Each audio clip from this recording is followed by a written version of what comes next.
ഞാനിപ്പോൾ ഒരു 4-5-6 ഞാലിപ്പൂവൻ പഴം എടുത്തിട്ടുണ്ട്. നന്നായിട്ട് പഴുത്ത പഴമാണ്. അപ്പോൾ ഇത് നമുക്ക് ഇതിൻ്റെ തൊലിയൊക്കെ കളഞ്ഞിട്ട് ഒരു ഡിഷിലേക്ക് ഇട്ടിട്ട് ഒന്ന് ഉടച്ചെടുക്കാം.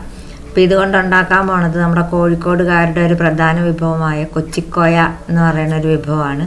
അപ്പോൾ നമുക്കത് എങ്ങനെയാണ് ഉണ്ടാക്കണമെന്നൊക്കെ നോക്കാം. അപ്പോൾ നമുക്കിത് നന്നായിട്ടൊന്ന് ഉടച്ചെടുക്കണം ആദ്യം.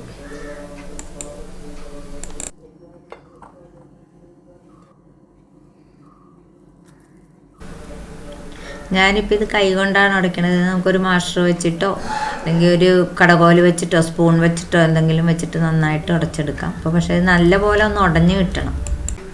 ഇതിപ്പോൾ ഇതെല്ലാം ഞാൻ നല്ലപോലെ ഒന്ന് ഉടച്ചെടുത്തിട്ടുണ്ട്.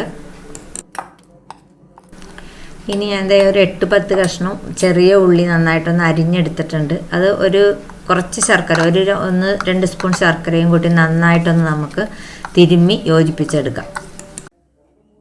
ഇനി ഇത് നമ്മൾ എടുത്തു വെച്ചിരിക്കുന്ന പഴത്തിലേക്കിട്ട് നമുക്കൊന്ന് മിക്സ് ചെയ്യാം.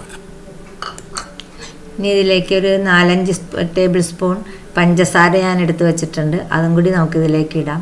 പിന്നെ ഇത് കൂടുതൽ പഴമാണ് നമ്മൾ എടുക്കണമെങ്കിൽ നമ്മൾ കൂടുതൽ പഞ്ചസാര എടുക്കണം. അപ്പോൾ ഇത് കുറച്ചായതുകൊണ്ട് ഇത്ര മതി. അപ്പോൾ ഇതും നമുക്കിതിലിട്ട് നന്നായിട്ടൊന്ന് മിക്സ് ചെയ്യാം.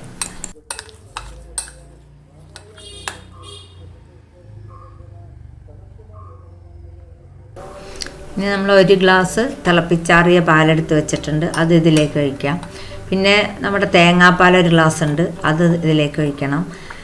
അതെല്ലാം മിക്സ് ചെയ്ത് കഴിഞ്ഞ് നമുക്ക് ഒരു 2 സ്പൂണോളം ഇഞ്ചി നീര് അതൊഴിക്കണം. പിന്നെ ഒരു 1-1.5 സ്പൂണോളം നാരങ്ങാ നീര്, ഇതും എല്ലാം കൂടി ഒഴിച്ച് നമുക്ക് നന്നായിട്ടൊന്ന് മിക്സ് ചെയ്യാം.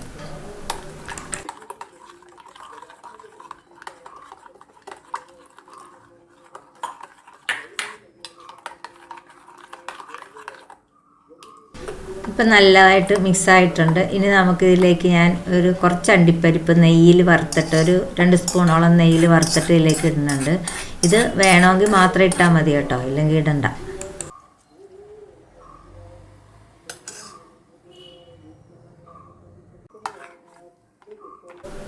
ഇതും കൂടി ഇട്ട് നമുക്ക് നന്നായിട്ടൊന്ന് മിക്സ് ചെയ്യാം.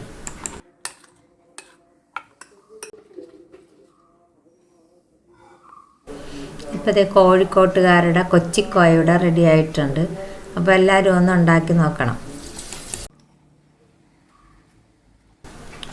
ഇത് കഴിക്കണത് നമ്മുടെ ചുമന്ന അവിലില്ലേ, കുത്തരിയുടെ അവില്, അതിൻ്റെ പുറത്തേക്ക് ഇത് കോരി ഒഴിച്ചിട്ട് അത് രണ്ടും കൂടെ മിക്സ് ചെയ്ത് അങ്ങനെയാണിത് കഴിക്കണത്.